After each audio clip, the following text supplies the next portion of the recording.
Hello everyone, this is Venugopal Gona, lecturer in physics, Government Junior College, Ramannapeta, Yadadri Bhuvanagiри district. So in continuation of the last class, so I'm going to take up the now total internal reflection. So in the earlier class, I explained about critical angle. So critical angle means what here? Whenever the light ray is going from denser medium to rarer medium, if the angle of incidence is greater than if the angle of incidence for which angle of refraction is 90 degrees is called as critical angle. So that is the one case here. Now next question arises, if the angle of incidence is greater than critical angle, what happens here? Now you can see in this figure here, the first what happening, next what happening, finally what happening, it is shown here. So in the first one you can see here the ray is refracted, now it is 90 degrees, and finally it is completely turning into the same denser medium. So this is the denser medium, so this is the rarer medium here. So when this angle of incidence is greater than critical angle, you can see here also it is mentioned here. So when I is greater than critical angle, the light ray is totally reflecting back into the same denser medium. So this phenomena is normally called as total internal reflection here. So what is the definition here? So the definition you can clearly see here. So the condition is what here? The light ray must to go from denser medium to rarer medium, and if the angle of incidence, this angle of incidence is greater than critical angle, so when angle is critical, ray angle of refraction becomes 90, but if it is greater than critical angle, then the light ray is completely reflects back into the same denser medium, and this phenomena we call as here total internal reflection.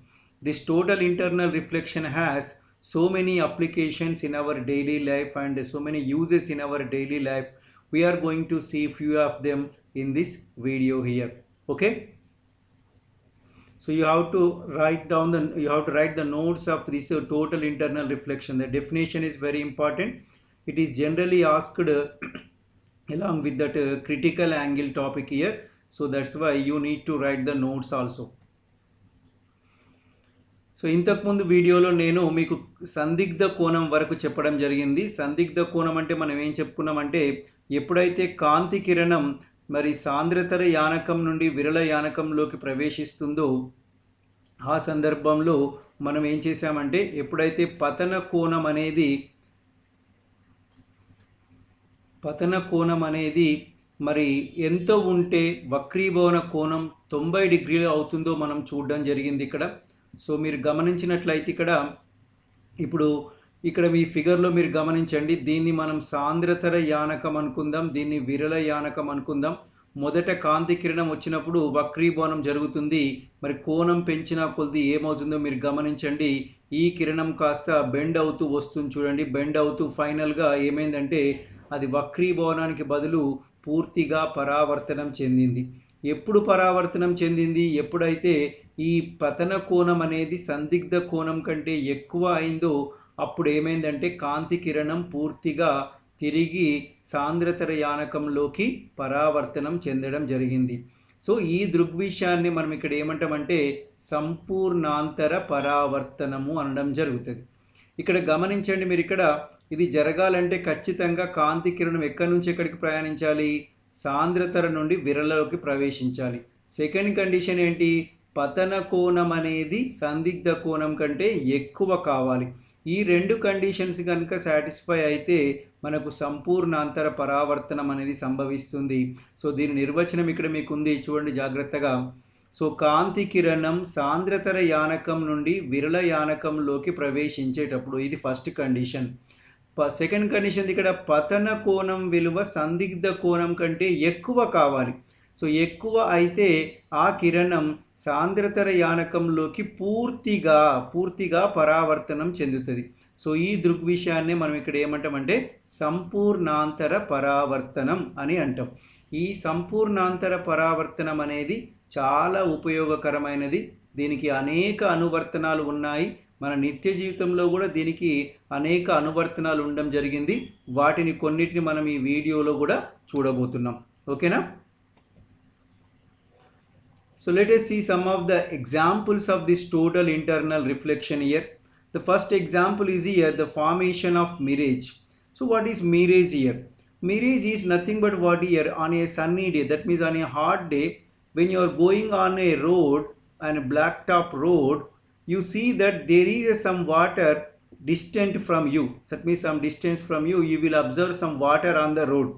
But when you go there, you don't find anything. There will be nothing here. You can see here in this figure, so the persons are going and you can see some water here. But when you go there, you don't find water on the road here. It is only an illusion.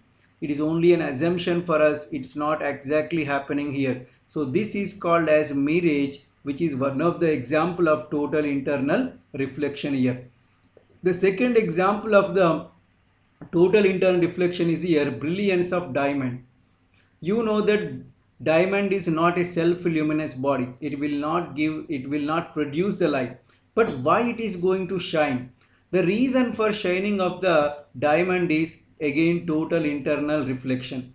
You can see in the figure, whenever the light enters into this one, what happens here? It is undergoing multiple total internal reflections. Why it is going like this? We discussed in the case of critical angle. I told you its critical angle is very small, 24.4 degrees, very small. Because of a very small critical angle, whenever the light enters into the diamond, it undergoes multiple total internal reflections. Hence it appears to be shining. It is appear to be shining, but it's not a self-luminous body. సంపూర్ణాంతర పరావర్తనానికి మనం ఉదాహరణలు చూద్దాం. అందులో మొట్టమొదటిది ఏంటంటే ఎండమావులు. So ఈ ఎండమావులు అనే పేరు మీరు వినే ఉంటారు. ఇదేం టీవీ సీరియల్ కాదు. ఇక్కడ ఇదేంటంటే ఒక ఎండాకాలం రోజు మీరు మధ్యాహ్నం కనుక ఒక రోడ్డుపై నడుచుకుంటూ వెళ్తున్నప్పుడు, అంటే బీటీ రోడ్ అంటాం, మన డాంబర్ రోడ్ లాంటి దాని మీద నడుచుకుంటూ పోతున్నప్పుడు మీరు గమనిస్తారు ఏంటంటే రోడ్డు మీద కొంత దూరంలో నీళ్లు ఉన్నట్టు అనిపిస్తుంది. ఇక్కడ చూడండి, నీళ్లు ఉన్నట్టు అనిపిస్తుంది. కానీ మీరు అక్కడ దగ్గరికి పోయినరు అనుకోండి, అక్కడ ఏమాత్రం నీరు ఉండదు, ఏమీ ఉండదు. కేవలం అది ఒక భ్రమ మాత్రమే. మరి ఇటువంటి ఏదైతే దృగ్విషయం ఉందో దాన్ని ఏమంటామంటే మనం ఇక్కడ ఎండమావులు అనడం జరుగుతుంది. మరి ఈ ఎండమావులు ఏర్పడడానికి కారణం కూడా ఏంటంటే సంపూర్ణాంతర పరావర్తనం. ఓకేనా? ఇది ఎలా ఏర్పడుతుందో నేను చెప్తాను నెక్స్ట్ ఇక్కడ వజ్రం మెరవడం. మీకు తెలుసు వజ్రం అనేది స్వయం ప్రకాశిత వస్తువు కాదు. అయినప్పటికీ అది మరి మెరుస్తుంది. ఎలా మెరుస్తుంది? మనం సందిగ్ధ కోణం అప్పుడు చెప్పడం జరిగింది. ఈ వజ్రం యొక్క సందిగ్ధ కోణం అనేది చాలా తక్కువగా ఉంది, 24.4 అని. సో ఎప్పుడైతే మరి సందిగ్ధ కోణం తక్కువగా ఉందో ఏమవుతుందంటే కాంతి కిరణం లోపలికి ప్రవేశించగానే అది లోపలనే అనేక మార్లు అది సంపూర్ణాంతర పరావర్తనానికి లోనవుతుంది. ఈ విధంగా లోపల అనేక మార్లు సంపూర్ణాంతర పరావర్తనానికి లోన్ కావడం వల్ల ఏమవుతుందంటే మనకు వజ్రం అనేది మెరుస్తున్నట్లు కనిపిస్తుంది. కానీ నిజానికి వజ్రం ఎప్పుడూ కూడా స్వయం ప్రకాశితం కాదు. తన పైన పడిన కాంతిని మాత్రమే అది వెదజల్లుతుంది. కాకపోతే లోపల పరావర్తనం చెందడం వల్ల మనకు వజ్రం అనేది మెరుస్తున్నట్లు కనిపిస్తుంది. ఇది సంపూర్ణాంతర పరావర్తనానికి మరొక ఉదాహరణ. Let us see how the mirages are formed. Just now I told you one of the best example of the total internal reflection is mirage. So how these mirages are formed? Let us understand the formation of mirage here. Now let us see, this is a earth surface here on a sunny day. That means on a hot day the surface of the earth will be hot here. This is in hot condition. So normally the air layers which are in contact with this earth surface also will be hot. So what happens here, as you go up the hotness gradually decreases here. That means these layers are hot. I am writing H for hot here. But as you go up, what happens, the hotness decreases and these are cool here. The top layers will be cool. I am writing C for them. So what happens here, hotter ones are what here, they are rarer. Hotter ones are becomes what here, rarer medium. And cooler ones are denser. They are denser because of the coolness, they becomes denser. You know, sun rays are coming from the top atmosphere, so the rays are coming like this. the rays are coming like this. So they are coming from denser to rarer. So what happens here? They are going to bend away from the normal, slightly bends here, slightly bends here, slightly bends here, like this. At every layer the bending occurs here. So as the bending increases, the angle of incidence also increases.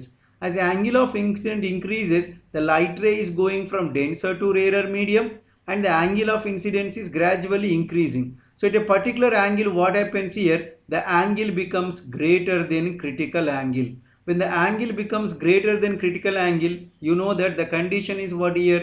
If the light ray is going from denser to rarer and the angle is greater than critical angle, what happens here? The light ray undergoes total internal reflection. So here the light ray will be reflected like this, and if a person is here, he is able to see that light is coming, and this light will have all the characteristics of the light reflected from water surface. Hence we feel that there is a water distant from us, but that is only an illusion. It's not a real one. This is the magic of what here? Total internal reflection. So ఎండమావులు ఏర్పడే విధానం చెప్పాను. So దాన్ని వినండి. ఇక్కడ ఎండాకాలం పూట మామూలుగా ఏమైందంటే భూమి ఉపరితలం అనేది చాలా వేడిగా ఉంటుంది. భూమి యొక్క ఉపరితలం అనుకుందాం, కింది లైన్ని మనం ఇక్కడ. సో భూమి ఉపరితలం వేడిగా ఉంటే ఏమవుతుంది? దానితో స్పర్శలో ఉన్న గాలి పొరలు కూడా వేడిగానే ఉంటాయి. సో ఈ లేయర్ ఇవన్నీ కూడా వేడిగా ఉంటాయి. సో వేడిగా ఉంటే అవి ఏమవుతాయి అంటే విరళయానకం అవుతాయి, తేలికగా ఉంటాయి. మరి పైన ఉండే యానకాలు గాలి పొరలు ఎట్లా ఉంటాయి? చల్లగా ఉంటాయి. అవి చల్లగా ఉండడం వల్ల ఏమైందంటే అవి సాంద్రతర యానకం లాగా, అంటే బరువుగా ఉంటాయి కాబట్టి సాంద్రతర యానకం లాగా ప్రవర్తిస్తాయి. మరి ఇక్కడ ఏమవుతుంది అంటే సాధారణంగా కాంతి కిరణాలు పైనుంచి కిందికి వస్తున్నాయి, అంటే సాంద్రతర యానకం నుండి విరళ యానకంలోకి వస్తున్నాయి. వచ్చేటప్పుడు ఏమైతే అవి లంబానికి దూరంగా వంగడం జరుగుతుంది. ఈ విధంగా వంగుతూ వస్తున్నప్పుడు ఏమైంది? ప్రతి పొర దగ్గర కాంతి పతన కోణం అది క్రమంగా పెరుగుతూ వస్తుంది. ఈ విధంగా పెరుగుతూ వచ్చి ఏదైనా ఒక ప్రత్యేక గాలి పొర దగ్గర ఏమైందంటే పతన కోణం అనేది సందిగ్ధ కోణం కంటే ఎక్కువ అవుతుంది. అలా ఎక్కువైనప్పుడు ఏమైందంటే వక్రీభవనానికి బదులు కాంతి కిరణం అనేది సంపూర్ణాంతర పరావర్తనం చెందుతుంది. అదే కాంతి కిరణం మన కంటిని చేరుతుంది. అలా చేరినప్పుడు మనకి ఏం కనిపిస్తుందంటే సాధారణంగా ఇటువంటి కాంతి కిరణాలకు నీటిపై నుండి పరావర్తనం చెందిన కాంతికి ఉండే లక్షణాలు ఉంటాయి. అందుకే మనకేమనిపిస్తుంది అంటే అక్కడ నీళ్లు ఉన్నట్లు అనిపిస్తుంది, కానీ ఇది కేవలం ఒక భ్రమ మాత్రమే. అక్కడ నీళ్ళు అనేవి ఉండవు. ఇది ఈ సంపూర్ణాంతర పరావర్తనం చేసి ఒక మ్యాజిక్ లాంటిదే తప్పించి నిజానికి అక్కడ ఎటువంటి నీళ్లు కూడా ఉండవు. మనం దగ్గరికి వెళ్ళి చూస్తే అక్కడ ఖాళీగా ఉండడం జరుగుతుంది. సో ఇది ఎండమావులు ఏర్పడే విధానం. దీన్ని కూడా 4 మార్కులకు అడిగే అవకాశం ఉంది. జాగ్రత్తగా మీరు ఏమైతే విన్నారో దాన్ని నోట్స్ లాగా రాసుకుంటే మీకు ఇది బాగుంటుంది. Let us see some more examples of this total internal reflection. So they are now here total internal reflection prisms. If you see the first one here, the first one is what here? The rays are coming from left side and they are going downward. That means what is the angle of deviation here? They are deviated by how much here? 90 degrees. Here you can see the light ray undergoing total internal reflection here, the second ray undergoing here. So if once total internal reflection occurs, the light ray deviates by 90 degrees. So this prism is called as deviation by 90 degree prism. Deviation by 90 degree prism. Coming to second prism here, in this one two rays are coming AB, but they are coming from left to right and they are going right side here. Left to right and now going to right to left. So how many times they are undergone total internal reflection? Each ray has undergone twice.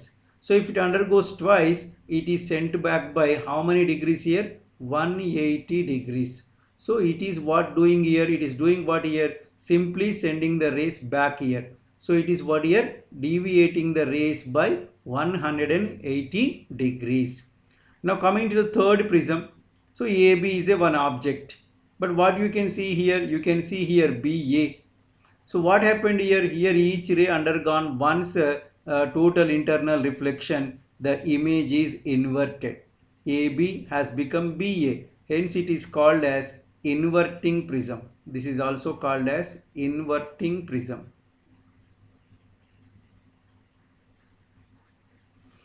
Okay, సంపూర్ణాంతర పరావర్తనానికి మరొక ఉదాహరణ ఏంటంటే పట్టకాలు. So పట్టకం అంటే మీకు తెలిసే ఉంటుంది, త్రిభుజాకారంలో ఉంటుంది. సో ఇక్కడ మీరు చూడండి, ఇక్కడ ఒక పట్టకం ఉంది. ఇది ఏం చేస్తుందో మనం గమనిద్దాం. ఏబి అనే రెండు కాంతి కిరణాలు ఈ విధంగా లెఫ్ట్ నుంచి రావడం జరిగింది. ఈ పట్టకంపై పతనమైన తర్వాత అవి 90 డిగ్రీలు విచలనం చెంది లెఫ్ట్ సైడ్ నుంచి వచ్చి కిందికి వెళ్ళిపోయినాయి. అంటే 90 డిగ్రీలు విచలనం చెందడం జరిగింది. దీనికి కారణం ఏంటంటే ఒక్కొక్క కాంతి కిరణం ఇక్కడ అవి సంపూర్ణాంతర పరావర్తనం చెందడం.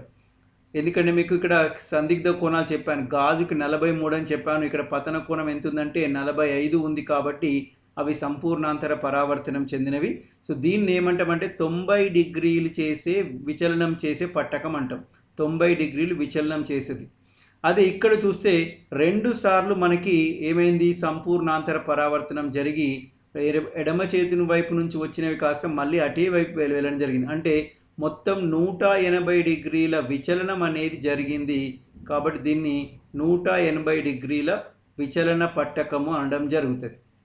ఇక మూడో దాంట్లో మీరు గమనించినట్లయితే ఏబి అనే ఒక వస్తువు నుంచి వచ్చిన కిరణాలను మనం చూస్తే ఏర్పడే ప్రతిబింబం బిఏ అయింది. అంటే తలక్రిందులుగా అయిపోయింది. సో ఒక ప్రతిబింబాన్ని తలక్రిందులుగా మార్చడం కోసం ఈ పట్టకాన్ని ఉపయోగించడం జరుగుతుంది. దీన్ని మనం ఏమంటామంటే తలక్రిందులుగా చేసే పట్టకం అంటాం, ఇన్వర్టింగ్ ప్రిజం అంటాం. అంటే ఏ ప్రతిబింబాన్నైనా మనము తలక్రిందులుగా చేయాలనుకుంటే ఈ పట్టకాన్ని ఉపయోగించడం జరుగుతుంది. ఇదేమో 90 డిగ్రీలు పక్కకు పంపిస్తుంది, ఇది 180 డిగ్రీలు తిప్పి పంపిస్తుంది. ఇదేమో పూర్తిగా తలక్రిందులుగా చేయడం జరుగుతుంది. And another important topic of this total internal reflection is optical fiber. So this is one of the revolution in telecommunications here. Nowadays we are enjoying this high speed internet, mobile phones, etc. All these are because of what here, this optical fiber. The credit goes to this optical fiber which made a revolution in communication technology here. So we are going to study about this one completely in the next slide here. You can see here a light ray comes, a light ray is coming here, and when enters here, what happening here? So it enters and at every point it is undergoing total internal reflection, you can see.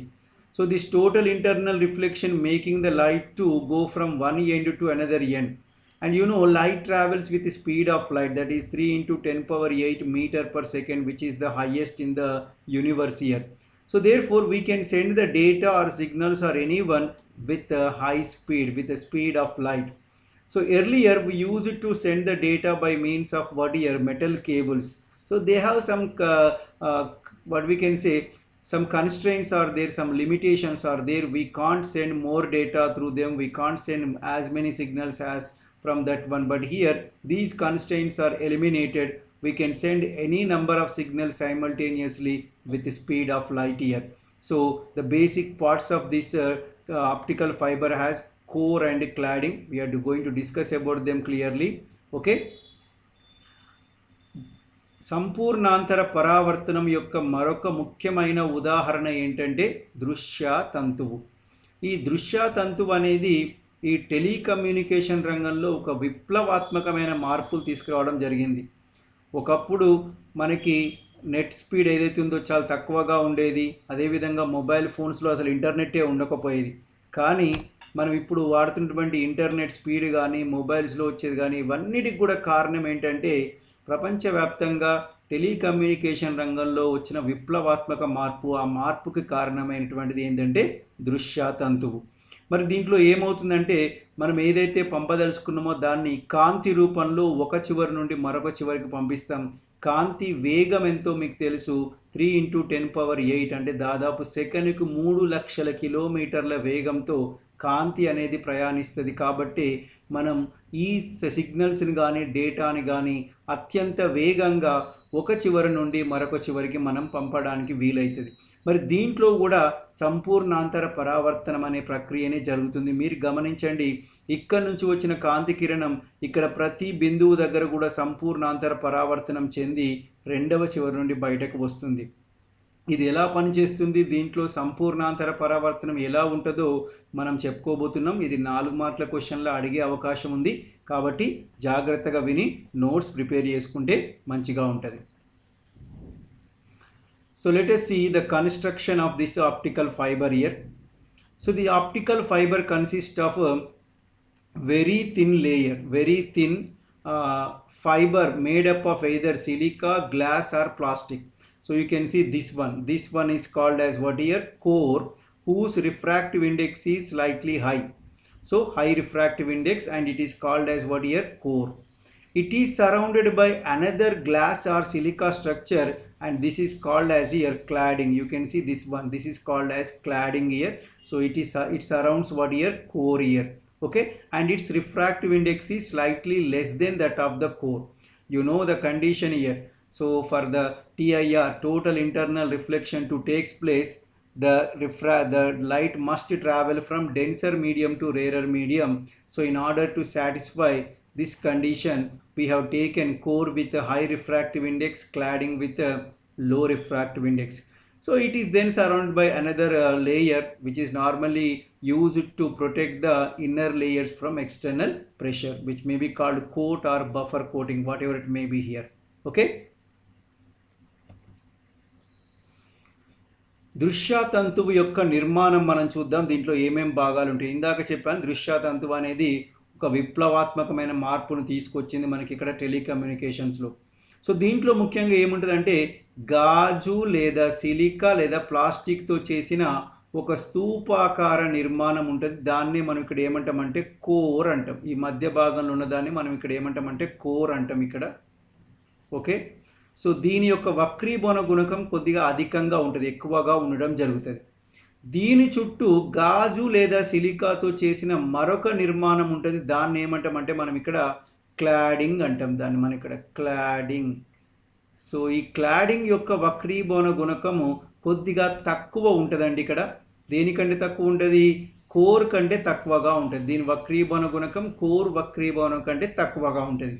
ఎందుకంటే మీకు తెలుసు మరి ఇక్కడ సంపూర్ణాంతర పరావర్తనం జరగాలి అంటే కాంతి కిరణం ఎక్కడి నుంచి ఎక్కడికి పోవాలి, మనకి ఇక్కడ సాంద్రతర నుండి విరళ యానకంలోకి వెళ్ళాలి. కాబట్టి కోర్ యొక్క వక్రీభవన గుణకం కంటే క్లాడింగ్ వక్రీభవన గుణకం తక్కువగా ఉంటుంది. దీనిపైన మరొక లేయర్ ఉంటుంది, మరొక పొర ఉంటుంది. ఇది ఏంటంటే లోపటి వాటిని బయట నుంచి వచ్చే ఒత్తిళ్లను తట్టుకోవడానికి వీలుగా పైన ఒక లేయర్ ఉండడం జరుగుతుంది. దాన్ని కోట్ లేదా బఫర్ అని కూడా అనడం జరుగుతుంది. సో ఓకే, సో ఇది ఈ దృశ్యతంతువు నిర్మాణము. Let us see how this optical fiber is going to work. First I will explain, then I will show you in the figure. So look at the screen carefully so that you can understand this one here, okay. When a ray of light incident on the core of the optical fiber, if it is small, it suffers refraction and strikes the core cladding interface. As the diameter of the fiber is very small and hence angle of incidence is greater than critical angle, therefore the ray suffers total internal reflection at the core cladding interface and strikes the opposite interface. At this interface also the angle of incidence is greater than critical angle, so it again suffers total internal reflection.